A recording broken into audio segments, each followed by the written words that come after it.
તાજા સમાચાર તમારી ભાષામાં મેળવવા માટે ડાઉનલોડ કરો ગુજરાતી મિડ ડેની એપ। सीए पे तो बहस हुआ नहीं ना, वो बात पास हो गया, उसके बाद पास कैसे हो गया? पार्लियामेंट में पूरी बहस करी हमने। तो अगर 400 सीट आते तो क्या वो फुल लाइसेंस हो जाता है कि आपके हिसाब से कि जनता ने कहा कि हमने आपको 400 सीट दी है, अब आप जो भी देश हित में समझे वो करते जाइए। ऐसे लाइसेंस जिन्होंने उपयोग करे, हमने तो कभी नहीं करे। इंदिरा गांधी ने एक बार लाइसेंस का दुरुपयोग किया था और फिर स्वयं चुनाव हार गई थी। अगर आप 400 लेकर आते हैं तो फिर तो कुछ और ही हो सकता है, इन द सेंस कि प्रियम्बल तक आप बदल सकते हैं। जब जवाहरलाल नेहरू जी की पूर्ण बहुमत होती थी, इंदिरा जी की होती थी, राजीव गांधी को 400 सीट मिल गई, तो उस वक्त सब उचित था। आप कहते हैं कि ये राजनीतिक नहीं है, लेकिन आपके जो राजनीतिक स्पीचेस हैं, तेलंगाना में आपने कहा, जब आप अपने वायदे गिनते हैं कि ये वायदे हमने पूरे किए, तो सीए भी उसमें है, तो इसमें राजनीतिक कहाँ से हो गया? तो फिर आपके तो हमारा एक वादा था कि देश के अर्थतंत्र को सुधारेंगे, तो क्या अर्थतंत्र मत सुधारो, पॉलिटिक्स कर रहे हो। फिर राजनीतिक कहाँ से हो गया? हम मानते हैं सीए देश के हित में है, इनका अधिकार है, इसलिए हमने दिया है। पॉलिटिक्स कहाँ से? वो भी कहे ना देना चाहिए। अगर राजनीतिक फायदा है तो उनको कौन रोक रहा है?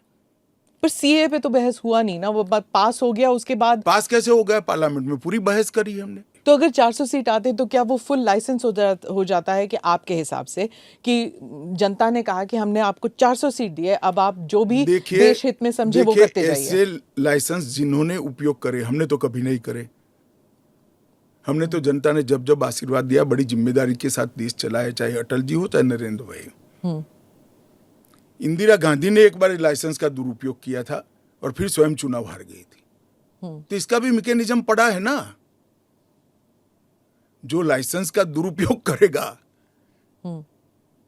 उसका भी मैकेनिज्म है। हमारे 5 साल के बाद पब्लिक के सामने जाना है, यहां समाप्त नहीं हो जाता है। ये आप कह रहे हैं, लेकिन जैसे फॉरेन मीडिया को अगर आप देखें, वो कह रहे हैं कि एक के बाद एक जो आपने किया है, चाहे ट्रिपल तलाक हो, 370 हो, सीएए हो। एक सेकंड, फॉरेन मीडिया को पूछे उनके देश में ट्रिपल तलाक है क्या? नहीं है। उनके देश में मुस्लिम पर्सनल लॉ है क्या? उनके देश में एक भी स्टेट में 370 जैसा प्रोविजन है क्या?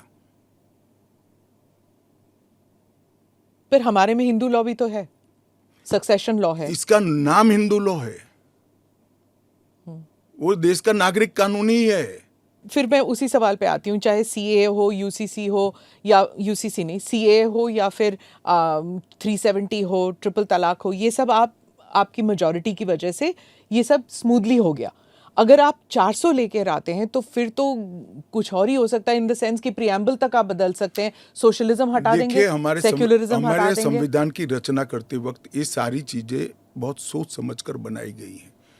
तो मुझे बताइए कि जब जवाहरलाल नेहरू जी की पूर्ण बहुमत होती थी, इंदिरा जी की होती थी, राजीव गांधी को 400 सीट मिल गई, तो उस वक्त सब उचित था?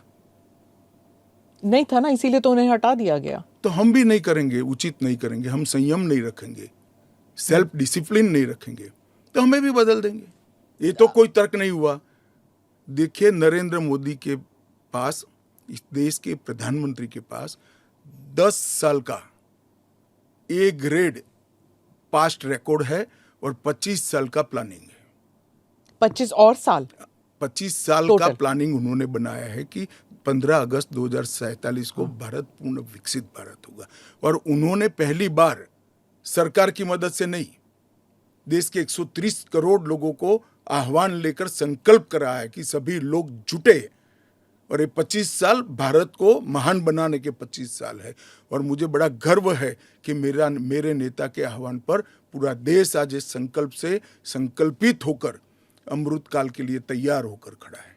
इसके साथ साथ इस देश में गुड गवर्नेंस, इस देश के अर्थतंत्र को दुनिया के प्रमुख अर्थतंत्रों में शुमार करना, दुनिया भर के टेक्नोलॉजी और R&D के लिए एक प्लेटफॉर्म बनाना, भारत को मैन्युफैक्चरिंग का हब बनाना, भारत को हर क्षेत्र में आत्मनिर्भर बनाना, इस देश की शिक्षा व्यवस्था को दुनिया के साथ और दुनिया से आगे ले जाने का प्रयास करना, ये सारी चीजें हमने करी है। સબસ્ક્રાઇબ કરો Gujarati mid day. Bell icon પર ક્લિક કરીને મેળવો તમામ વિડીયોના ડાયરેક્ટ નોટિફિકેશન।